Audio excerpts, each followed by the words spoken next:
خبر کے اندر 3 سوال ہیں۔ پہلا سوال ہوگا کہ تم نے ساری زندگی کسے رب مانا، کس سے ڈرتے رہے، کس کی عبادت کرتے رہے، کس کے لیے لوگوں سے اچھے سلوک کرتے رہے۔ یہ ایک سوال جو ہے اللہ کو ماننے کا ہوگا۔ اور دوسرا سوال ہوگا کہ ما دین کا، تمہارا دین کیا تھا، تمہارا طریقہ کیا تھا۔ ہزاروں قسم کے طریقے دنیا میں چل رہے تھے، لیکن تم کس مذہب کو مان کر آئے ہو۔ جو شخص اسلام کو پہچان کر اسلام کے مطابق زندگی گزاری ہوگی، اپنے گھر کے معاملات جو بھی صبح سے شام تک کی تمہاری زندگی ہے، اگر وہ اسلام کے مطابق ہوگی تو وہاں اسلام کا صحیح جواب آئے گا۔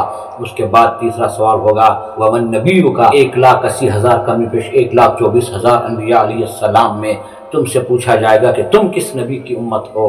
تو جس نے محمد رسول اللہ صلی اللہ علیہ وسلم کو پہچانا ہوگا، ان کی سنتوں کو پہچانا ہوگا، ان کی دعوت کو قبول کر کے اس کے مطابق جس نے زندگی گزاری ہوگی، صبح سے شام تک کی ہماری زندگی میں ہماری ہر نقل و حرکت رسول اکرم صلی اللہ علیہ وسلم کی سنتوں کے مطابق، ان کے بتائے ہوئے طریقے کے مطابق ہوگی، تو ہم یہ کہہ پائیں گے کہ ہمارے نبی محمد رسول اللہ صلی اللہ علیہ وسلم ہیں۔